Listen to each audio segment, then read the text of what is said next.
وسلموا على رسوله الكريم اللهم ربي زدني علما وألحقني بالصالحين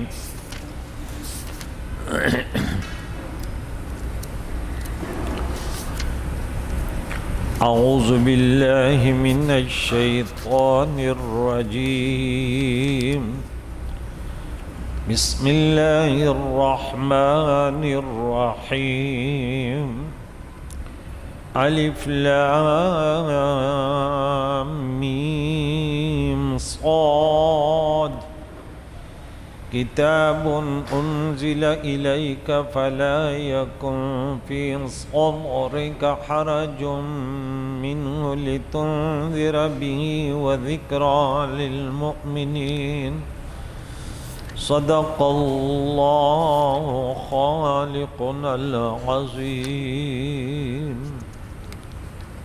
حضرات محترم و مکرم، سورہ انعام سورۃ نمبر 6 کے اختتام کے بعد آج ہمارا درس سورہ اعراف، یہ سورت مبارکہ بھی مکی صورت ہے۔ اس میں 24 رکوع ہیں اور 206 آیت مبارکہ میں ترتیب میں یہ 7ویں نمبر پر ہے۔ نزول کے اعتبار سے یہ 39 نمبر صورت ہے۔ سورہ صاد کے بعد نازل ہوئی اور سورہ جن سے پہلے نازل ہوئی۔ اس سورت کا نام ہے سورہ اعراف۔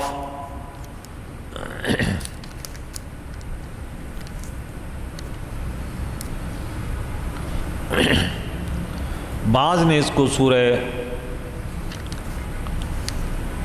الف لام میم صاد بھی کہا ہے، لیکن صحیح یہ ہے کہ اس کا نام سورہ اعراف ہے۔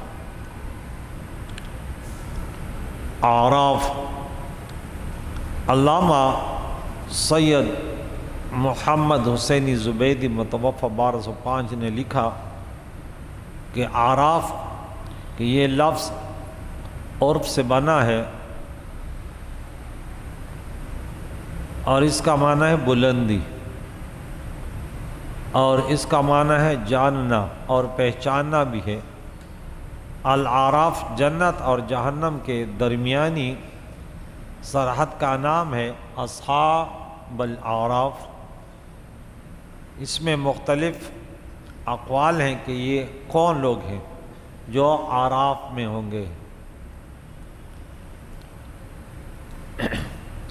تو بعد نے کہا کہ یہ وہ لوگ ہیں جن کی نیکیاں برائیاں برابر ہوں، وہ اپنی نیکیوں کی وجہ سے جہنم کے مستحق نہ ہوں اور برائیوں کی وجہ سے جنت کے مستحق نہ ہوں، پس وہ جنت اور جہنم کے درمیان حجاب میں ہوں گے۔ اور یہ معنی بھی ہو سکتا ہے کہ وہ اہل جنت اور اہل نار کو پہچاننے والے ہوں گے۔ ایک قول یہ ہے کہ اصحاب الاعراف انبیاء ہیں، اور ایک قول یہ ہے کہ اصحاب الاعراف ملائکہ ہیں۔ 48 نمبر آیت میں ہے کہ وَنَادَى أَصْحَابُ الْأَعْرَافِ، اصحاب الاعراف نے ندا کریں گے۔ اس سورت کا نام الاعراف اس لیے کہ اس سورت میں آیت نمبر 46 میں اس کا ذکر ہے، وَبَيْنَهُمَا، ان جنتی اور جہنم کے درمیان حجاب، ایک پردہ ہوگا، علی الاعراف، رجال، کچھ مرد ہوں گے، یعرفون کلا بسیماہم، ہر ایک کو ان کے نشانیوں سے، ان کی علامت سے پہچان لیں گے۔ وَنَادَوْا أَصْحَابَ الْجَنَّةِ، اور وہ جنتیوں کو پکار کر کہیں گے، کون؟ اعراف والے، سلام علیکم، تم پر سلام ہو، لم يدخلوها وهم يطمعون، اور وہ اصحاب الاعراف جنت میں داخل نہیں ہوں گے اور وہ اس کی امیدوار ہوں گے۔ اعراف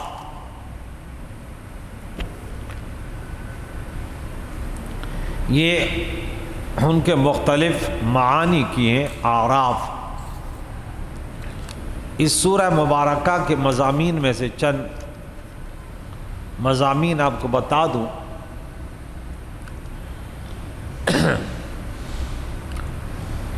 قرآن مجید اللہ تعالیٰ کا کلام ہے۔ اس سورت کو اس عنوان سے شروع کیا، کتاب انزل الیک، یہ عظیم کتاب ہے جو آپ کے طرف نازل کی گئی، لہذا آپ کے دل میں اس سے تکلیف نہ ہو تاکہ آپ اس کے ساتھ ڈرائیں، اور یہ ایمان والوں کے لیے نصیحت ہے۔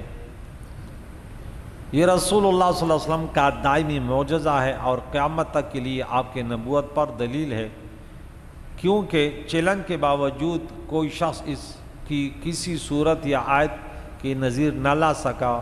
سو پہلے آپ کے رسالت پر دلیل کا ذکر فرمایا، اس کے بعد پیغام رسالت کا ذکر فرمایا اور توحید اور دین اسلام کو قبول کرنے کی دعوت دی۔ اس صورت کے آیت نمبر 11 سے آیت نمبر 27 تک حضرت آدم علیہ السلام کا واقعہ بیان فرمایا ہے رب نے۔ اس میں حضرت آدم علیہ السلام کی پیدائش کا ذکر ہے اور فرشتوں کے حضرت آدم علیہ السلام کو سجدے کرنے کا ذکر ہے، اور شیطان کے تکبر کرنے اور حضرت آدم علیہ السلام کے ساتھ اس کی دشمنی اور اس کے راندہ درگاہ ہونے کا بیان ہے۔ حضرت آدم علیہ السلام کی جنت سے ہجرت اور ان کا زمین پر نزول کا ذکر ہے۔ اس صورت کے آیت نمبر 35 میں وحی رسالت کا بیان ہے۔ اے اولاد آدم، اگر تمہارے پاس تم میں سے رسول آئیں اور تم سے میری آیتوں کا بیان کریں تو جس نے تقوی اور نیکی کو اختیار کیا تو ان لوگوں پر نہ کوئی خوف ہوگا اور نہ وہ غمگین ہوں گے۔ اس صورت کے آیت نمبر 36 سے آیت نمبر 41 تک مشرکین اور مکذبین کے اخروی انجام کا ذکر ہے۔ کفار اللہ تعالیٰ کی بارگاہ میں ایمان نہ لانے کے باوجود جو باطل عذر بیان کریں گے اور اللہ تعالیٰ کی طرف سے ان کا جواب دیا جائے گا، اس کا ذکر فرمایا اور ان کا عذاب کا بیان ہے۔ اور آیت نمبر 42 سے آیت نمبر 45 تک آخر میں خصوصاً حشر کے دن مومنین کے حالات اور ان کے اہل و دوزخ سے یعنی خصوصاً حشر کے دن مومنین کے حالات اور ان کا اہل دوزخ سے مکالمہ، آپس میں گفتگو، یہ ذکر ہے۔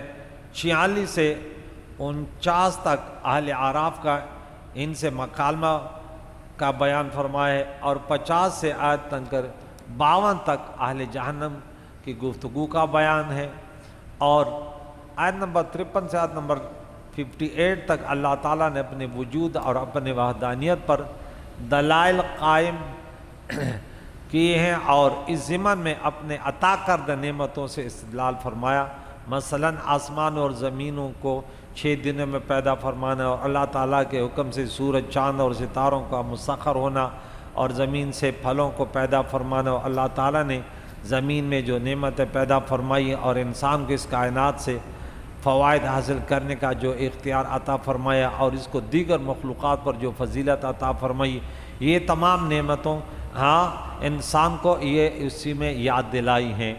اور اس سورت کے آیت نمبر 59 سے 71 تک 71 تک انبیاء علیہ السلام کا تذکرہ ہے، اور اس میں سے آیت نمبر 59 سے 64 تک حضرت نوح علیہ السلام کا ذکر فرمایا ہے۔ انہوں نے اپنے قوم کو توحید کا پیغام دیا، اس کی قوم نے اس کا کیا جواب دیا، اور پھر ان پر جو غرقابی کا عذاب آیا۔ پھر آیت نمبر 65 سے آیت نمبر 72 تک حضرت ہود علیہ السلام کا تذکرہ فرمایا اور ان کے پیغام کو مسترد کرنے پر ان کی قوم کے اوپر عذاب بھیجنے کا ذکر ہے۔ آیت نمبر 73 سے آیت نمبر 79 تک حضرت صالح علیہ السلام کا ذکر ہے۔ انہوں نے حضرت صالح علیہ السلام کی دعوت کو مسترد کیا اور ان کی اونٹنی کی کونچے کاٹ ڈالے اور پھر ان پر عذاب آئے۔ آیت نمبر 80 سے آیت نمبر 84 تک حضرت لوط علیہ السلام کا ذکر ہے۔ ان کی قوم ہم جنس پرستی کا شکار تھی، حضرت لوط علیہ السلام کے منع کرنے کے باوجود وہ باز نہ آئے اور عذاب کا شکار ہوئے۔ 85 سے آیت نمبر 102 تک حضرت سیدنا شعیب علیہ السلام کا ذکر ہے۔ ان کی قوم ناپ تول میں کمی کرنے میں مبتلا تھی، حضرت شعیب علیہ السلام کے منع کرنے کے باوجود باز نہ آئی اور عذاب کا شکار ہو گئے۔ اس قصے کے ضمن میں اللہ تعالیٰ نے مختلف اطوار سے مشرکوں کو اپنے عذاب سے ڈرایا اور اپنے رحمت کے اصول کے طرف متوجہ کیا۔ آیت نمبر 103 سے آیت نمبر 171 تک حضرت موسیٰ علیہ السلام کا طویل قصہ بیان فرمایا ہے۔ ان کے معجزات، فرعون کے دربار میں ان کا جانا، فرعون کے ساحروں پر غالب آنا، بنو اسرائیل کو فرعون سے نجات اور ان پر اللہ تعالیٰ کی نعمتیں اور اس کے مقابلے میں ان کے سرکشی اور ان تمام امور کا تفصیل سے بیان فرمایا ہے۔ ان آیاتوں کے ضمن میں پیارے قائد و جہان سے بھی خطاب ہے اور سابقہ قوموں کی سرکشی کی وجہ سے ان پر عذاب آیا، اس سے اہل مکہ کو ڈرایا ہے اور رسول اللہ علیہ وسلم کی اطاعت اور اتباع کا حکم دیا ہے اور سیدنا محمد صلی اللہ علیہ وسلم کے بعث کے بشارت دیے اور آپ کے دین اور آپ کی امت کی فضیلت کا بیان ہے۔ آیت نمبر 172 سے پھر آیت نمبر آخر تک 206 تک اہم امور یہ ہیں۔ آیت نمبر 172 سے آیت نمبر 174 تک اولاد آدم سے میثاق لینے کا ذکر ہے، الست بربکم قالوا بلی، اور آیت نمبر 175 سے 174 سے 175 بلعام بن باورا کا ذکر ہے جو بڑے ولی تھے، پھر وہ دنیا پرستی میں اس کا ذکر کتوں کے نام سے کیا، مثلو کا مثل الکلب۔ پھر 176 سے 186 تک گزشتہ امتوں کے واقعات سے عبرت حاصل کرنے، کفار کی شقاوت اور محرومی اور کفار کو ڈھیل دینے کا تذکرہ فرمایا۔ آیت نمبر 186 تا 188 تک وقوع قیامت کا علم اور علم غیب کے اللہ تعالیٰ کے ساتھ خاص ہونے کا ذکر فرمایا۔ آیت نمبر 190 سے دوبارہ انسان کی پیدائش اور آدم علیہ السلام حضرت حوا کا ذکر ہے، اور آیت نمبر 191 تا 198 تک شرک کا تفصیل ہے، اس کا رد فرمایا شرک کا، اور 199 تا 106 تک مکارم اخلاق، شیطان کے اغوا سے بچنے، اتباع وحی اور رجوع الی اللہ کا بیان ہے۔ پھر ان دونوں صورتوں کی جو درمیان مطابقت، چونکہ دونوں مکی صورتیں، ان کا تذکرہ انشاءاللہ کریں گے۔ اور یہاں پہ جو آیت مقدسہ ہم نے پڑھی کہ الف لام میم صاد، یہ تو حروف مقطعات ہیں، کتاب، یہ عظیم کتاب، انزل اتاری گئی الیک آپ کے طرف، فلا یکن، سو آپ کے دل میں فی صدر کا، فلا یکن فی صدر کا حرجن، تو آپ کے دل میں اس قرآن پاک کی تبلیغ سے تنگی نہ ہو، اس قرآن سے، اس قرآن سے، لتنذر بہ وذکریٰ للمؤمنین، تاکہ آپ اس کے ساتھ ڈرائیں لوگوں کو اور ایمان والوں کے لیے نصیحت ہو۔ تو اللہ تعالیٰ نے اس صورت کو بھی ان حروف مقطعات سے شروع فرمایا تھا کہ ایک بار پھر تنبیہ ہو کہ قرآن مجید معجز کلام ہے، اور اس چیلنج کے طرف پھر اشارہ ہوا کہ کوئی جن اور انسان قرآن مجید کی چھوٹی سی چھوٹی صورت کی مثل بھی نہیں لا سکتا، اور صرف اللہ تعالیٰ کا کلام ہے، کیونکہ قرآن عربوں کے لغت اور ان کے حروف تہجید مثلا الف لام میم صاد وغیرہ سے مرکب ہے۔ اگر منکرین کے الزام کے مطابق یہ کسی انسان کا کلام ہے تو ان ہی حروفوں سے مرکب کر کے وہ بھی قرآن مجید کی کسی ایک صورت کی مثل کلام بنا کر لے آئے، کیونکہ یہ کلام ان حروف ہجا سے مرکب ہے جن سے اہل عرب اپنے کلام کو مرکب کرتے ہیں۔ اور جب باوجود شدید مخالفت اور علوم و معارف روز افزوں ترقی کے 14 صدیاں گزرنے کے بعد بھی کوئی منکر اس کلام کی نظیر نہ لا سکا، تو روز روشن کے طرف واضح ہو کہ یہ قرآن انسان کا کلام نہیں ہے، ان لوگوں کا جھوٹ افتراء ہے، بلکہ یہ اللہ کا کلام ہے۔ انشاءاللہ مزید اس پر تذکرہ ہوگا۔ ایک بات اس پہ کہہ دوں کہ ہاں آپ کے دل میں تنگی نہ ہو، اس کا کیا معنی ہے؟ اس آیت کا معنی ہے کہ قرآن مجید کی تبلیغ میں اس خوف سے آپ کا دل تنگ نہ ہو کہ کفار آپ کی تکذیب کریں گے، اس آیت میں آپ کو قرآن مجید سے ڈرانے کی ذمہ داری سونپی گئی، اور اس سے پہلے یہ فرمایا کہ آپ کے دل میں اس کی تبلیغ سے تنگی نہ ہو، کیونکہ قرآن مجید کی تبلیغ کرنا، اس سے ڈرانا اس وقت کامل ہوگا جب آپ کے دل میں اس کی تبلیغ سے تنگی نہ ہو۔ اور اس آیت کا حاصل یہ ہے کہ یہ کتاب اللہ نے آپ پر نازل فرمائی اللہ تعالیٰ نے، اس لیے آپ کو یقین ہے کہ اللہ تعالیٰ کی نصرت و حمایت آپ کے ساتھ ہے، لہذا آپ کے دل میں اس کی تبلیغ سے تنگی نہ ہونی چاہیے، کیونکہ جس کا اللہ حافظ اور ناصر ہو اسے کوئی نقصان نہیں پہنچا سکتا۔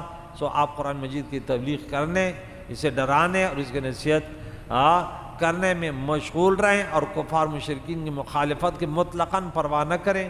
حدیث مبارکہ میں بھی اس میں آئیے، اور سورہ مائدہ میں ہم نے آیت نمبر 67 میں پڑھا تھا وَاللَّهُ يَعْصِمُكَ مِنَ النَّاسِ۔ تو علماء بھی انبیاء کے ورثاء ہیں، انہیں بھی چاہیے کہ قرآن مجید کے تبلیغ میں کسی کی پرواہ نہ کرے، اور یہ ایسی پیاری کتاب ہے، اور اسے قدرتی طور پر بھی یہ جرأت انسان کو حاصل ہوتی ہے، وہ کسی کا پروادار نہیں ہوتا، اللہ حفاظت فرماتا ہے۔ کریم اللہ سے دعا ہے اس بڑی صورت جس میں 200 مکی صورت میں سب سے بڑی صورت ہے، جس میں 206 آتے ہیں، اللہ تعالیٰ اس کو پڑھنے اور اس پر عمل کرنے پھر دوسروں تک پہنچانے کے اللہ تعالیٰ ہم سب کو توفیق عطا فرمائے۔ کریم اللہ تو بڑا رحیم اور کریم ہے، یا اللہ ہم سب کے گناہوں کو معاف فرما دے، گناہوں سے بچنے کی طاقت عطا فرما، اعمال صالحہ کرنے والے بنا دے۔ یا اللہ تو بڑا رحیم اور کریم، ہمارے بیماروں کو شفا دے، بے روزگاروں کو رزق حلال، ہم سب کے مرومینوں کی مغفرت فرما، زندوں کو دین اسلام پر جینا، اسی پر موت نصیب فرما۔ وصلی اللہ تعالی علی خیر خلقہ محمد وعلی آلہ واصحابہ اجمعین برحمتہ۔